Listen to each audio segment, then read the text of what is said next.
शुक्रवार को केंद्रीय मंत्री मनोहर लाल खट्टर अचानक करनाल के पीडब्ल्यूडी रेस्ट हाउस पहुंचे, जहां उनका मुस्लिम समुदाय और बीजेपी कार्यकर्ताओं ने गर्मजोशी से स्वागत किया।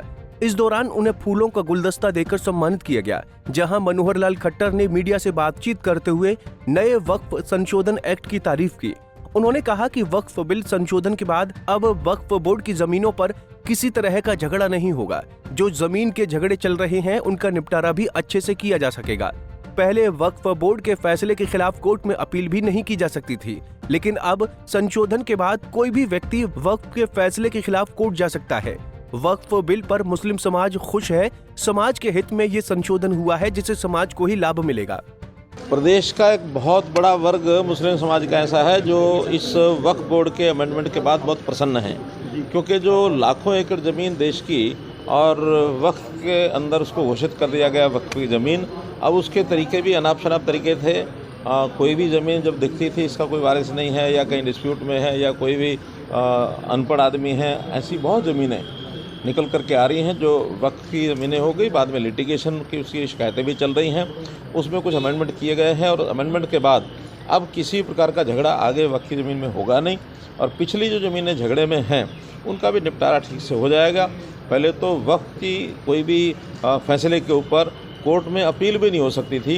अब किसी भी वक्फ के फैसले पर कोई व्यक्ति कोर्ट में जाना चाहे तो कोर्ट में वो जा सकता है और इस ज़मीन का उपयोग समाज के हित में हो, महिलाओं के हित में हो, बच्चों के हित में हो, मेडिकल इंस्टीट्यूशन खुलें, एजुकेशन इंस्टीट्यूशन खुलें, इस प्रकार का रास्ता भी साफ किया गया है।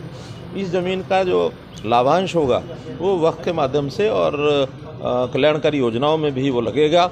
मुस्लिम समाज, खास करके गरीब समाज, ये बहुत प्रसन्न है कि हमारे इस एक एसेट का इसका उपयोग हो सकेगा एक समाज के हित में, और ये संशोधन जो हुए हैं इससे बहुत बड़ा है। वहीं मनोहर लाल ने कहा कि 14 को प्रधानमंत्री नरेंद्र मोदी हिसार और यमुनानगर आ रहे हैं। हिसार में वो पहले हिसार एयरपोर्ट की सौगात प्रदेश वासियों को देंगे। वहां से पहली फ्लाइट अयोध्या के लिए रवाना होगी। इसके अतिरिक्त भी जो फ्लाइट वहां से रवाना होनी है उनकी रूपरेखा बनाई जा रही है। केंद्रीय मंत्री मनोहर लाल ने कहा कि इसके अतिरिक्त प्रधानमंत्री नरेंद्र मोदी यमुनानगर में 800 मेगावाट का थर्मल प्लांट का शिलान्यास होने जा रहा है। पहले से 600 मेगावाट के प्लांट वहां लगे हुए हैं। नया प्लांट 800 मेगावाट का लगेगा। इससे प्रदेश की बिजली सप्लाई और अच्छी होगी। करनाल से bureau report, Punjab Kesari TV. हमसे जुड़े रहने के लिए हमारे YouTube चैनल को सब्सक्राइब करें और नई वीडियो की नोटिफिकेशन के लिए बेल आइकॉन को दबाएं। अगर आप ये वीडियो Facebook पर देख रहे हैं तो लाइक जरूर करें और ज्यादा से ज्यादा शेयर करें। धन्यवाद।